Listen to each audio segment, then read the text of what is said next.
Hemos visto mucha desinformación y mentiras. Ninguna guerra se narra como Gaza por la obsesión con los números que impulsa Hamas. Sí, En realidad estamos jugando su juego. El gran error que ha cometido Israel en los últimos años es tratar de combatir la emoción con hechos. estoy emocionada de recibir hoy en el estudio en Jerusalén a Andrew Fox, investigador principal de la Sociedad Henry Jackson y voz de razón en estos años de guerra. Bienvenido, Andrew. Gracias por invitarme. Es un gusto estar aquí. Me encanta que visites Israel seguido y gracias por ser una voz clara en la confusión de estos 2 años y medio, tanto en la guerra militar como en la narrativa. Busco mantener justicia en la conversación. Bueno, absolutamente. Eso es todo. Solo buscamos trato justo e igualdad para Israel. Por eso creo que estamos aquí, por los dobles estándares, ¿no? Sí, exacto. Hemos visto mucha desinformación y mentiras y un trato muy distinto hacia Israel. ¿Te sorprendió? ¿Estabas involucrada en algo de Israel antes del 7 de octubre? Yo era un académico especializado en Medio Oriente, ya sabes, así que hice mis estudios de maestría sobre cuestiones estratégicas en Medio Oriente, así que estaba muy familiarizado con la historia de la región. Incluso en la década de 1970, los medios de Alemania Occidental inclinados a la izquierda y prosoviéticos usaban el mismo manual que hemos visto en los últimos 2 años y medio. Sí. Pero esta vez está súper potenciado con las redes sociales, tormentas de bots y toda la nueva tecnología como los deepfakes y la inteligencia artificial, etcétera, etcétera. Ha pasado antes, pero nunca a esta escala aún ocurre. Sí, todavía sigue ocurriendo. Tú saliste temprano a decir que todos estuvieran tranquilos. Durante la guerra nadie conoce los números, todos se obsesionan y cada día surge una nueva mentira que se revela. Oh, no, bueno, tal vez fueron tantos muertos o tantos otros muertos, o tal vez hubo menos inocentes. Y has estado hablando bastante sobre eso. ¿Qué opinas de esto? Podemos dividirlo en dos partes. Una son los números inmediatos, Sí. donde pasa algo y dicen 500 muertos, sí, y tú piensas, eso no puede ser cierto. No puedes comprobarlo en 5 minutos. Sí, yo mismo pedí ataques aéreos en Afganistán. Sé cómo son. Conozco el caos. Sé el daño que causan a los edificios y los escombros, y simplemente no puedes dar una cifra tan rápido. Así que sabemos que eso no tiene sentido. Y luego, cuando se trata de la otra parte de esto, que es la, ya sabes, la lista muy famosa que se actualiza diariamente y que la ONU ha estado mostrando y los medios mundiales han estado difundiendo, eso es una táctica deliberada. Eso es claramente una táctica deliberada de Hamas, Así es. porque ninguna otra guerra en el mundo se cuenta de la manera en que se ha contado la de Gaza. Así es. Si revisas Wikipedia sobre muertes en Afganistán, el margen de error es de 100.000, Entonces, ¿cuántos? una guerra de 20 años. ¿Cuántos murieron en Afganistán? Según Wikipedia, entre 100.000 y 200.000. Entre 100.000 y 200.000, lo que muestra que aún hoy, años después de la guerra, no se sabe el número final. A Israel se le exige saberlo al día siguiente, lo cual es absurdo. Sí, y de hecho no importa. Y eso suena muy frío e insensible porque por supuesto cada muerte importa para los seres queridos de esa persona que muere. Así que no quiero decir que no importe a nivel humano, por supuesto. Legal y estratégicamente importa cómo murieron estas personas. ¿Fue legal y proporcional? Sí, Esa es la pregunta que debemos hacer. Al obsesionarnos con los números como jamás jugamos su juego. Estamos planteando el argumento como ellos quieren, así que lo hice. He trabajado mucho con los números y publiqué el artículo en la Sociedad Henry Jackson. Pero viéndolo en retrospectiva, en cierto modo me arrepiento porque yo también terminé cayendo en su juego. pero todos lo hicimos, ¿no es así, Andrew? ¿Qué más podíamos hacer? Estamos condenados si lo hacemos y condenados si no lo hacemos. Si no damos un argumento creíble ante mentiras y calumnias, no reaccionamos, pero si reaccionamos, jugamos su juego. Jugábamos su juego desde el 7 de octubre porque no había más opción. De algún modo nos dieron jaque mate. Sí, y creo que eso muestra que jamás es un enemigo muy efectivo. Sí, Sabes, creo que nunca conviene subestimar a tus enemigos, y creo que Hamas es muy, muy inteligente, son muy estratégicos, saben exactamente lo que están haciendo. Estoy seguro de que tienen psicólogos en su equipo porque algunas de las cosas que han hecho y la crueldad precisa que han podido llevar a cabo, ¿con los rehenes te refieres? sí, ese es un gran ejemplo, sabes, ellos saben exactamente lo que están haciendo y son muy buenos en eso. Sí, son muy buenos en eso y en la guerra de propaganda. Y por supuesto, cuando tienes a los cataríes metiendo dinero en, ya sabes, Al Jazeera, a la que yo he llamado la televisión de Goebbels, entonces la combinación es la campaña de deslegitimación y demonización que hemos visto en los últimos 2 años y medio, donde la gente está obsesionada con los números cuando antes no habrían sabido ningún número de ninguna guerra. Ahora todos son expertos, Andrew, todos. Sí, Y luego, por supuesto, tienes la industria falsa que multiplica este número por 10 basándose en algún modelo estadístico aleatorio que acaban de inventar. Exactamente. Ese látigo golpea a Israel. Sí. Así que sí, Vas a publicar pronto el libro Redención, la guerra de 7 frentes de Israel. ¿Puedes contarnos sobre este libro que escribiste? bueno, mi inspiración realmente es, primero que nada, comienza con ya sabes, el enemigo del 7 de octubre. También está la redención durante la guerra, pues Israel militar y estratégicamente ahora está en una posición mucho mejor que el 6 de octubre y ya no está rodeado por todos. Y creo que es realmente importante que no puedes ver solo un frente en esta guerra de manera aislada. Todo está relacionado. En Occidente casi no se informó que miles huyeron del norte de Israel por cohetes de Hezbollah. Eso fue ignorado hasta que la operación de los Vipers lo llevó a portadas mundiales. Los frentes sirio, yemení e iraní están conectados. ¿Y lo que pasó en uno afectó lo que pasó en los otros? Así que creo que es realmente importante contar esa historia de manera completa. Eso intentaré al terminar mi libro. Bueno, eso es increíble porque creo que realmente tienes razón. No creo que la gente lo vea. Pero tú, como experta militar, ¿sentiste que todo fue planeado por todas las fuerzas subsidiarias al mismo tiempo? ¿O crees que una vez que uno se involucró, los demás dijeron, ah, pues nosotros también? Creo que Sinwar actuó primero como se planeó. Tú fuiste primero, ¿verdad? Sí, si hablas con el Comando Norte en las Fuerzas de Defensa de Israel, siempre les preocupaba el 7 de octubre, pero de las fuerzas Radwan de Hezbollah, no de las Nukba de Hamas. Sí. Estaban listos y preparados. Una excelente decisión en la guerra fue poner divisiones en el norte, lo que creo disuadió a Hezbollah. El día siguiente, el 8. Creo que en realidad fue el día 7. El 7. Sí. Sabes, una de las primeras decisiones que tomó Gallant fue mover esas divisiones al norte, y creo que eso potencialmente evitó que eso se intensificara tan gravemente como pudo haber pasado. Sí, o sea, ¿te imaginas cada vez que me siento traumatizada por el 7 de octubre que todos vivimos aquí, como sabes? Alguien me dijo, ¿te imaginas si Hezbollah, Irán y los hutíes hubieran atacado el 7 de octubre? ¿Qué habría pasado? Sí, o sea, es impensable, realmente es impensable. Al adelantarse por cualquier motivo pensó que tendría más suerte, no sé. Supongo que eso fue lo que decidió la guerra en sus dolorosos 2 años completos. Sí, es una evaluación justa. Siempre debemos analizar a ambos lados. Sí, Debemos analizar las decisiones tanto de Israel como de Hamas, absolutamente. porque así es como aprendes lecciones. Sí, Y creo que cuando analizamos esas decisiones, eso probablemente ocurrió, ya sabes, a principios de octubre, antes del día 7, el proceso de toma de decisiones de Hamas. Si revisas los documentos hallados en algunos combatientes que cruzaron la frontera, verás que planeaban llegar a Jerusalén si era posible. ¿en serio? Sí, llegarían lo más lejos posible en Israel, y al mismo tiempo, ¿Pero no estaban sobreestimando sus posibilidades? esta es la otra parte, correcto. La razón por la que transmitieron en vivo todo lo que estaban haciendo fue por dos motivos. Primero, proyecta fuerza. Creo que la intención era motivar a Cisjordania, Hezbollah y quizás Siria a unirse y levantarse, mostrando lo que hemos logrado. Vamos, hagamos que la entidad sionista sea cosa del pasado. ¿Qué pasó con el resto de sus supuestos compañeros, aliados? ¿Crees que en realidad estaban, no? ¿O qué piensas tú? ¿Por qué crees que eso no los inspiró? Mover a las fuerzas de defensa de Israel al norte fue un gran factor de disuasión. No puedo subestimar eso. Es una perspectiva muy interesante. No lo había pensado de esa manera. Y luego, por supuesto, también hubo una presencia estadounidense significativa. Cierto, Biden hizo su parte al principio de la guerra, dijo, no lo hagan, y movió fuerzas militares, llevó el portaaviones a la región. Creo que eso fue un factor de disuasión enorme porque ya no solo te estás enfrentando a Israel, ahora también te estás enfrentando a la Marina de los Estados Unidos y como Irán podría estar a punto de descubrir o tal vez ya lo haya descubierto para cuando esto salga. ¿Sabes? La Marina de los Estados Unidos es una bestia muy diferente a prácticamente cualquier otra fuerza de combate en el mundo. Ahora que hiciste una transición tan bonita a Irán, no sé, visitas mucho Israel.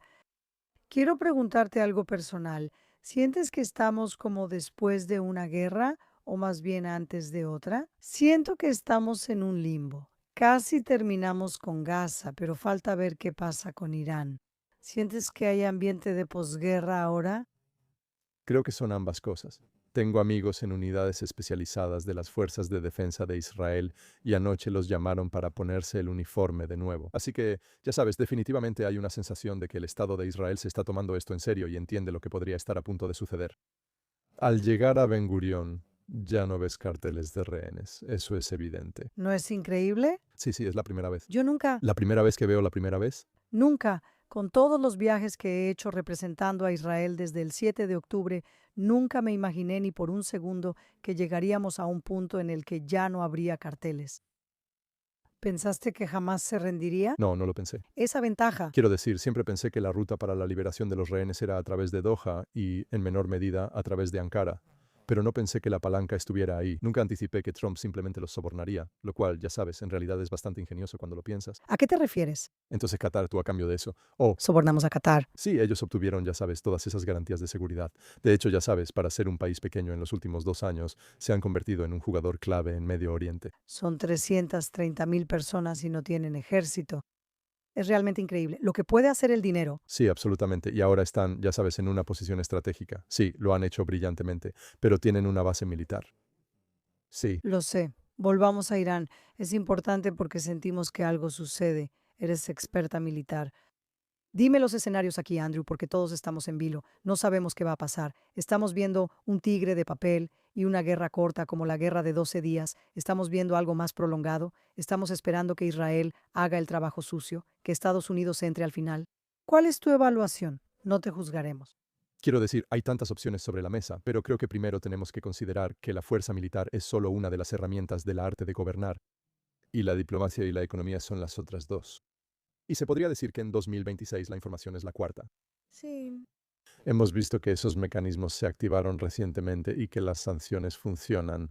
Washington intenta una especie de diplomacia. Dudo que funcione, ya sabes, negociar con los iraníes. ¿Crees que solo lo hacen para decir que lo intentaron? Sí, creo que sí. Nadie lo haría. Lo cual ya hicieron. ¿No es así? Sí. Sí. Además, esto da tiempo para activar la tercera palanca, trasladar equipo y material al Golfo para estar listos. Ahora hemos visto 2 grupos de portaaviones. Correcto. Gran llegada de aviones de combate de bases en Europa aún no alcanza el nivel de Irak, lo que muestra lo masiva que fue esa campaña.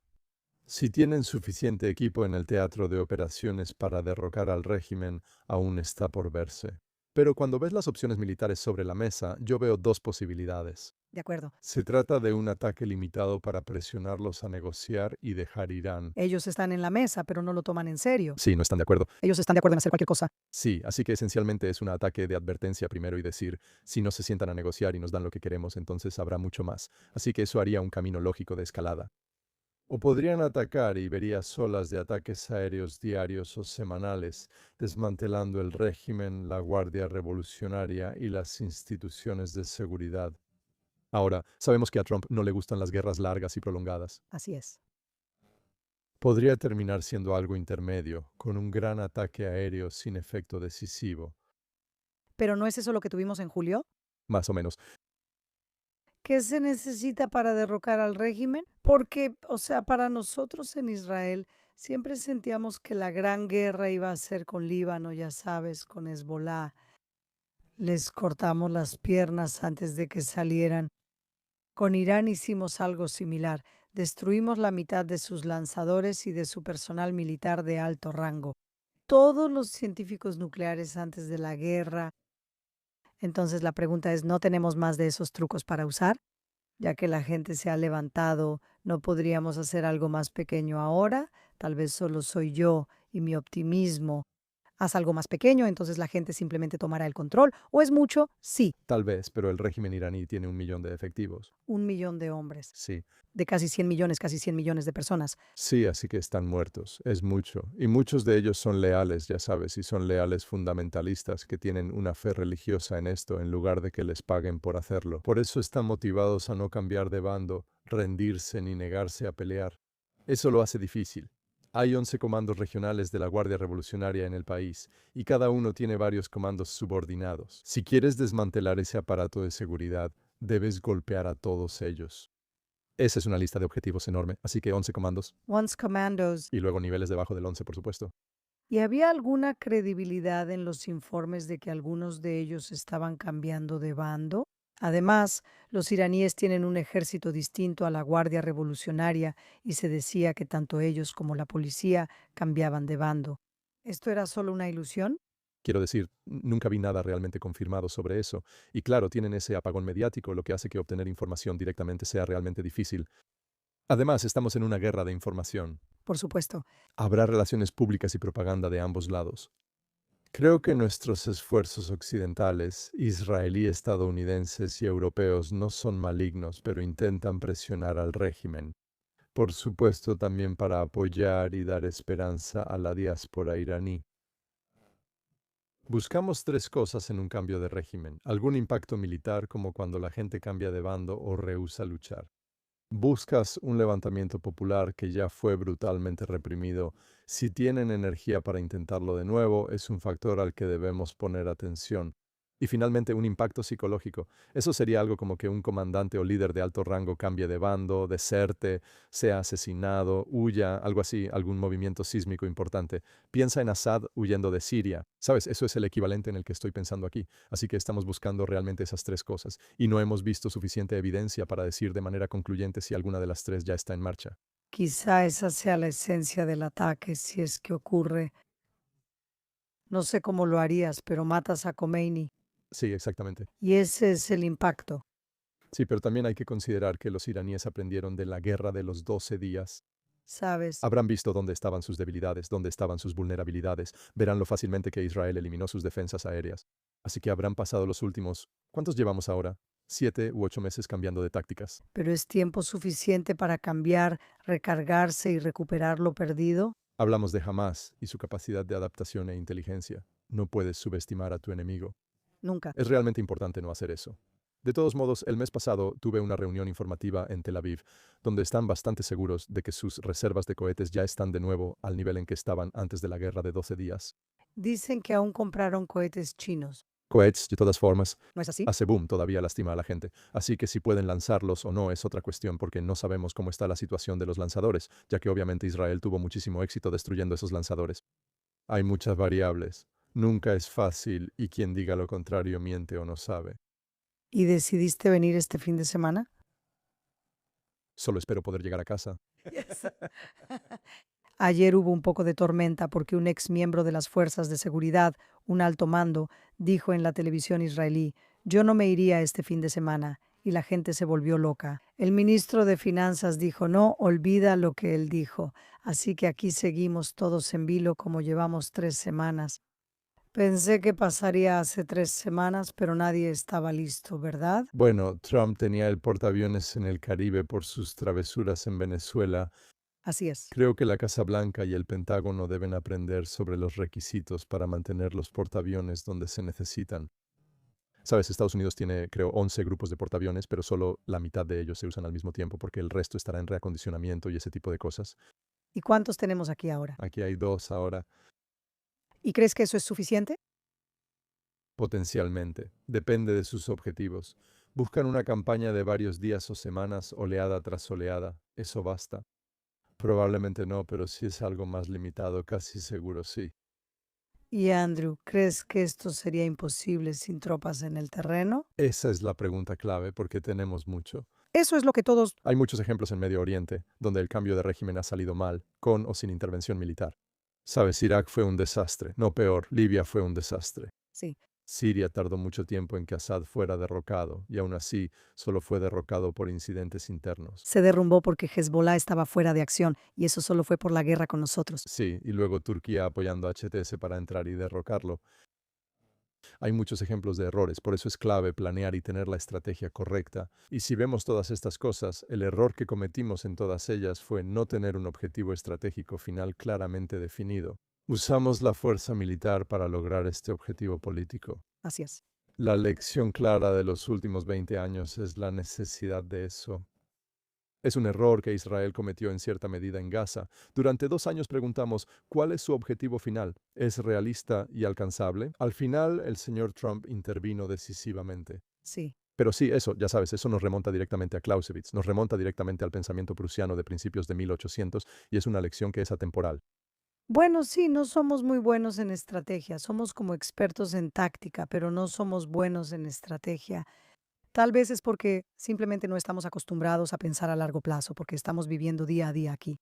Y además es extremadamente complicado. Sí, Sabes, eso es cierto.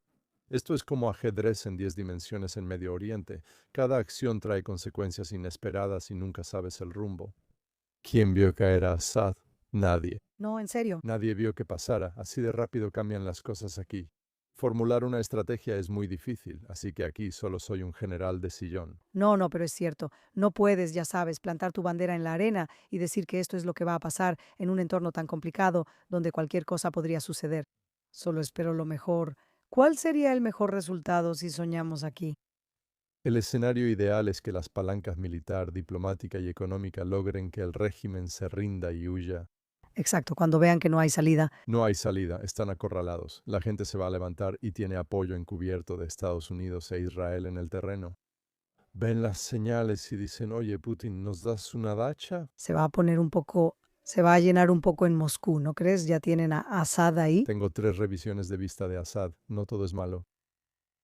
Es realmente increíble. Entonces, ¿en qué te estás enfocando estos días, Andrew? ¿Cuál es tu enfoque principal? ¿Sobre qué temas o actividades? Sí, ambos. Ahora estoy en un rumbo distinto porque la situación militar se ha calmado. Además de mi experiencia militar, tengo formación en psicología. Tengo un artículo sobre la psicología de la desinformación, por qué el cerebro se deja engañar y cómo nos manipulan los actores malintencionados. Bueno, tal vez puedas ayudarnos a establecer aquí una estrategia decente para la guerra narrativa que hemos perdido tan gravemente. Sí, y de hecho he estado en Israel en una conferencia hablando precisamente de eso esta semana, así que ya sabes, la gente está consciente del problema. Pero mira, es un problema de 2500, o si no es que 3000 años de antigüedad porque tiene sus raíces en el antisemitismo, Sí, es un buen un juego de números. sí y no. No hay estrategia. No hay personal. Para información, ciertamente, sí, te concedo eso. No tenemos estrategia. Y además, mi gran crítica es que nuestra, como quieras llamarlo, nuestra guerra narrativa está muy politizada. Y realmente creo que deberíamos tener, así como tenemos una autoridad de innovación, deberíamos tener una autoridad de guerra narrativa con profesionales, con departamentos. Tómenlo en serio. Estoy completamente de acuerdo. Y el gran error que ha cometido Israel en los últimos años es tratar de combatir la emoción con hechos. Exactamente. Porque si quieres pelear con tu pareja, esposo, esposa, lo que sea, No se trata del hecho. y la cosa se está poniendo tensa y dices, cálmate, estás siendo irracional. Oh, Sí. ¿cómo resulta eso? Es echar leña al fuego. Puedes preguntarle a mi esposo. Ya me imagino. Pero, ya sabes, eso es básicamente lo que Israel ha estado haciendo porque la gente se molesta por la imagen de un niño muerto o lo que sea que pueda ser. Sí, Y la respuesta israelí ha sido, oh, ese fue un ataque aéreo legal y proporcional o seguimos un proceso de selección de objetivos. exactamente. La gente dice, no me importa, estoy muy enojado por este niño muerto. Y lo entiendo. Absolutamente. Y cómo luchas contra esa emoción es realmente, realmente complicado. Estás escribiendo un artículo sobre la guerra psicológica y creo que estamos en una guerra híbrida. Es militar y propaganda, una narrativa. La psicología también forma parte de esa propaganda, ¿verdad? Más que nunca, porque estamos en una era de redes sociales y yo lo llamo guerra convergente. Convergente. Tomé el término de Eric Weinstein, el científico. Él dice híbrido, pero convergente funciona. Es un término común. Convergente es mío, yo lo inventé. Ya superamos lo híbrido. Tecnología, información y tácticas ahora se fusionan en una sola. Sí, Y un gran ejemplo es, piensa en la pausa entre la operación de Jan Yunis y la operación de Rafa en Gaza. Hubo una pausa de 4 meses entre enero y abril antes de que realmente entraran, y eso sucedió gracias a la información. Todos los ojos en Rafa. ¿Recuerdas eso? exactamente. Y eso fue lo que hizo que Biden impidiera que Israel entrara. Esto es lo que sigo diciéndoles a las autoridades israelíes. Sigo diciéndoles, ustedes piensan que es algo separado, pero en realidad tiene implicaciones para la seguridad nacional. Y uso ese ejemplo. Ahora existe el término guerra convergente, que debutó en JNS. Perfecto, lo escucharon aquí primero. Guerra convergente por Andrew Fox. Entonces, si nos estuvieras asesorando ahora mismo, ¿cuál sería la primera cosa que harías? Supongamos que ahora eres la asesora del gobierno de Israel. Mi sueño es que alguien externo diga, necesitan una solución. Creo que empezaría con algo pequeño, comenzaría entendiendo que esto no es una victoria rápida. Así es. Es difícil porque en redes sociales buscas dopamina instantánea y soluciones rápidas, pero esto es un programa de recuperación de 20 años. Estoy de acuerdo. Y piensa en cuando Qatar empezó hace 20, 30 años. Sí, es construir desde abajo. Intenta encontrar esa afinidad emocional con Israel y el resto del mundo. Muestra por qué Israel es importante. Muestra que, ya sabes, muestra que los israelíes, Son personas comunes. exactamente eso. Y dudo en decirlo, pero esa es la percepción. Sabes, los israelíes tienen cuernos y todo lo que hacen es andar matando palestinos. Sí, obviamente es una tontería. Absolutamente. Pero tienes que empezar a construir esa afinidad desde el nivel más bajo, así que es una campaña incremental pequeña para ir construyendo ese vínculo y luego, ya sabes, usar las grandes cosas de Israel. Ya sabes, los increíbles avances médicos, los desarrollos tecnológicos, ya sabes, la manera en que Israel es una fuerza para el bien en Medio Oriente y en el mundo en general. Sí, Y mostrarle eso a la gente a un nivel humano, en vez de decir que creamos una cura para el cáncer sí. y decir, mira, aquí hay alguien de, no sé, Chicago, que se curó gracias a esto. Ahora tiene 20 años más de vida y está con sus nietos. Humanizar esa historia es clave, creo.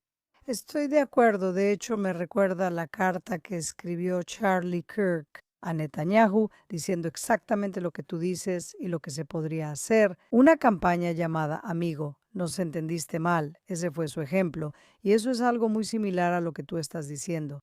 Estoy totalmente de acuerdo contigo, pero en realidad tiene que haber alguna reflexión o una solución. Ni siquiera creo que hayamos llegado a ese punto todavía.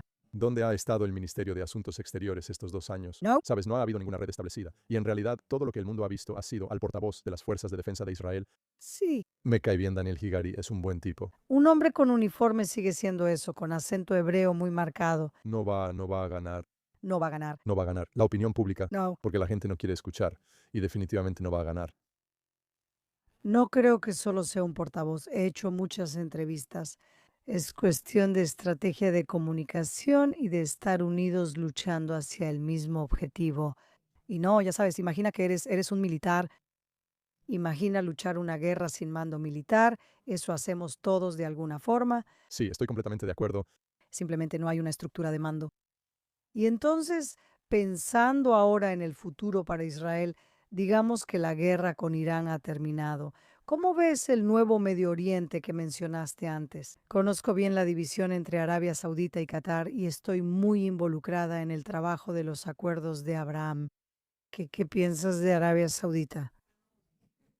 ¿Qué crees que los está motivando en este momento a elegir a un antiguo aliado como enemigo o a dar un giro de 180 grados alejándose de Israel? ¿Cuándo? Eso es lo que estábamos haciendo antes del 7 de octubre y se podría decir, y creo que lo hemos demostrado, y salió la evidencia, que por eso el 7 de octubre ocurrió cuando ocurrió. Los islamistas no querían que Israel y Arabia Saudita hicieran la paz Sí, bueno, creo que hay dos razones. Primero, Arabia Saudita está en quiebra. en quiebra, Su gran plan ya no tiene dinero. pero no tienen mucho petróleo. Sí, pero necesitan que el precio del barril sea más alto para sostener sus planes y ahora está muy bajo. Están en una situación financiera difícil. Wow. El segundo factor es estratégico. Ahora hay competencia en el Golfo y Medio Oriente. Antes de la guerra no existía. Turquía y Qatar han recibido grandes impulsos. ¿Verdad? Eso ha creado una competencia estratégica, ya que Arabia Saudita era la superpotencia indiscutible en Medio Oriente. Lo eran. Ahora tienen rivales.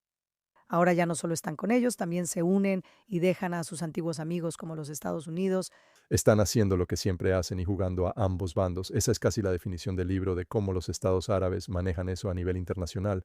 Los cataríes han apostado por ambos bandos. Exactamente. Así que estarán recibiendo enormes cantidades de dinero de China, estarán haciendo acuerdos secretos con Irán al mismo tiempo que hablan amablemente con Washington. Además, al no ser una democracia, pueden planear a muy largo plazo. Se posicionarán no para 2026, sino para 2046 o más tarde. Sí, supongo que para ellos, aunque quizás solo es mi opinión, pero el hecho de un Irán libre en el futuro, probablemente en términos de los precios del petróleo, no ayuda porque ellos son, ya sabes, muy ricos en petróleo crudo. Solo necesitas ciertas capacidades de refinación de Occidente, nada más. El petróleo baja. Sí, aunque por supuesto si minan Hormuz, entonces el precio del petróleo subirá y eso realmente le convendrá a Arabia Saudita. Así que siempre hay intereses dentro de intereses. Como mencioné, si lo llevas a lo militar, económico y diplomático, ellos piensan en esas tres áreas. Es genial que visites Israel tan seguido. ¿Qué haces al volver a casa? ¿Qué les dices a tus amigos, a tus colegas, a las personas con las que hablas sobre la mentalidad aquí? Es algo realmente complicado. Es realmente complicado porque creo que el encanto de Israel es enorme y eso es algo de lo que sí hablo mucho. Debes estar aquí para verlo tú mismo. Para entenderlo, ya sabes, tienes que ver cómo es la playa en Tel Aviv, sí, para realmente comprenderlo. Y ya sabes, tienes que ver esos rascacielos y eso, ya sabes, parece cualquier otra ciudad occidental. Sí, Y creo que mucha gente no se da cuenta de eso, creo que esperan que sea como malo o algo así. Sí, pero Bagdad, sí, eh, y claro, destaca ese amor y cuidado genuino por el país, algo muy evidente, sobre todo para un forastero. sí, Como que esto debería ser un desierto. sí. No lo es gracias al amor y cuidado que los israelíes ponen en su tierra, eso se nota. También debes reconocer que hay defectos e imperfecciones como en todos los países. Sí. Pero también hacerlo de una manera humorística, creo que Bueno, tenemos que hacerlo. O sea, eso es lo que ha mantenido vivo al pueblo judío, ¿no? Nuestro sentido del humor negro. Andrew, ambos somos británicos. ¿Qué opinas? ¿Te preocupa tu país? sí y no. Y los israelíes me preguntan esto todo el tiempo. Sí, una percepción un poco exagerada de lo mal que está. Ya sabes, Hay áreas que indudablemente están mal. ¿verdad? Ya sabes. Voy a preguntar. Soy fan de Aston Villa, así que estaba entrando durante el mercado, ¿verdad? Un desastre. He recibido amenazas de muerte por eso, y eso no es normal, ya sabes, eso no es normal. Así que ya sabes, hay áreas donde es problemático, y también hay una ligera subversión política ocurriendo. Tienes diputados pro Gaza, Así es. eso es votar por sectarismo. No lo hacemos en el Reino Unido, quizá en Irlanda del Norte, pero no votamos así. Tienes un diputado para tu región que debe encargarse de eso. Sí, es preocupante, pero en la mayoría de los lugares todo sigue igual, sin crecimiento del PIB. Todos se quejan del clima y hacer filas perfectas y obsesión por el té. Excelentes filas, eso sí es seguro. Los israelíes aún no aprenden a formarlas. Me gusta el registro en Ben Gurión para observar a la gente y ver sus intentos. Israel no ha logrado captar lo de hacer fila. Y finalmente quiero preguntarte, ya sabes, escuchas llamados de diferentes partidos políticos y grupos en el Reino Unido para, supongo, boicotear los lazos de defensa de Israel con el Reino Unido. Hoy leí algo curioso. Zach Polanski, ese tipo, no me merece respeto, pero él dice que deberíamos dejar de compartir inteligencia y le respondí diciendo, eso es por tu bien, no por el nuestro. ¿Puedes comentar sobre ese intercambio de inteligencia? En lo militar, mi último artículo para la sociedad Henry Jackson fue Lecciones de Gaza. ¿Verdad? Entrevisté a casi 100 soldados de las Fuerzas de Defensa de Israel y aprendí cómo pelearon. Eso nos servirá la próxima vez que vayamos a la guerra. Podemos aprender mucho de cómo Israel lo ha hecho. Actualmente solo Ucrania e Israel son expertos en combate. Es increíble no aprender de lo que Israel ha logrado en los últimos 2 años. Les daré un ejemplo que me marcó. Hoy, 600 soldados israelíes sobreviven a heridas que en 2016 habrían sido mortales, gracias a innovaciones médicas y a cambios basados en datos en los procedimientos de Israel. Unas 600 familias tienen a sus hijos vivos gracias a la innovación de Israel en esta guerra. ¿Por qué no aprenderíamos de eso? He ido a 13 funerales de colegas y amigos de Afganistán. Wow. Pensar que algunos seguirían vivos si hubiéramos aprendido de las fuerzas de defensa de Israel es desgarrador. Entonces, ya sabes, cosas así, es como dices, esto nos hará mejores. Habría menos vuelos a Bryce Norton con ataúdes cubiertos con banderas del Reino Unido si vamos a la guerra. Eso es lo que discutimos. Quiero decir, ni siquiera estamos hablando del intercambio de inteligencia sobre islamistas radicales que podrían entrar a Gran Bretaña y de los que podríamos tener información. Hemos recibido a varios gazatíes, aunque antes manejamos mal la llegada de refugiados afganos y tuvimos que aceptar a 13.000 más por errores en su seguridad. Dios mío. Recuerda eso. No creo que un sistema tan defectuoso haya hecho revisiones de seguridad adecuadas a cada gazatí que llegó al Reino Unido. Compartir inteligencia con Israel es crucial ahora. Estoy de acuerdo contigo, pero no quiero ser parcial. Andrew, gracias por tu increíble trabajo, por ser esa voz. Y ya sabes, siempre eres bienvenida aquí. Un placer. Gracias por invitarme. Muchas gracias.